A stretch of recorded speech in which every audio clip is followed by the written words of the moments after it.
So in the last video we talked about misery, how to obtain misery to be more specific. Well, in this one we have a simple guide. A guide that you can use to remain poor for the rest of your life. So buckle up and listen carefully, because there's nothing better than being miserable, except being miserable and broke. And if by any chance you do not want to follow this advice, that will surely lead you to a financial demise, and if by any chance you're sick of being poor and having a poor person's mentality, then you can always try the opposite. So let's begin. First, resist any change. If you're poor or you're not happy with your financial situation, then simply do as you did, simply think as you thought and resist any change, because your thoughts and actions are the very reason you're poor in the first place. So you might as well just walk the already known, tried and true path, follow it strictly and do not wander around, because if you accidentally change something, you might get a different result, and that is a big no-no. So stay away from books, seminars, videos that teach you investing, making and managing money. Stay away from courses and new ideas. I mean, who would ever need to learn about managing money?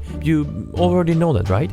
Second, and by far the most important one, is your mindset, or what you think about money. And what you think about money should be somewhere between the lines that money is the root of all evil, all CEOs are greedy bastards, more money, more problems, and money and wealth only come to the chosen ones. And unfortunately, you haven't been lucky enough to be one of them. Be skeptical and pessimistic. Multiple income streams? Surely it can be possible, right?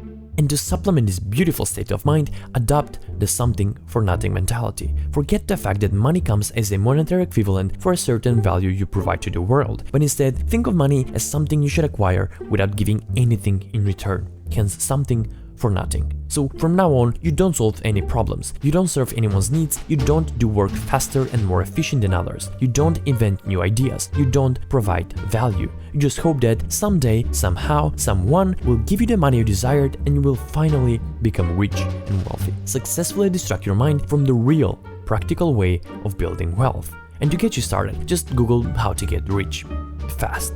Don't forget the fast part. Fourth, tell yourself that you deserve to buy anything you desire. You want it? Buy it. Can't afford it? Buy it anyway. That's the only reason why God created credit cards. The main point here is to always be on the negative side of the zero. Instead of saving money so that you can potentially invest or start a side business, spend all of your earnings on clothes, watches, smartphones, drinking and partying. Then make this a habit. Ingrain it so deeply that you impulsively buy and spend money whenever you have some. If you make this a habit, then remaining poor should be a piece of cake, which you should also buy. And finally, this one is pretty easy. Settle for a job that you hate. Get into it by thinking that it will only be temporary. Then as soon as you get your paycheck, buy stuff so that you feel good. Repeat the cycle several times and slowly but surely become complacent. Work during the week so you can spend on the weekend. The key point here is to choose a dead-end job that you hate, so every morning you wake up, you can feel disgusted that you need to work another day, thus making sure that you will never progress or get better at it. A perfect rat race. And that's it. Those are the steps tested by millions of people before you. And if you're already doing some of them, then congratulations, you are on the right track. Just continue ahead and you will eventually arrive at our destination.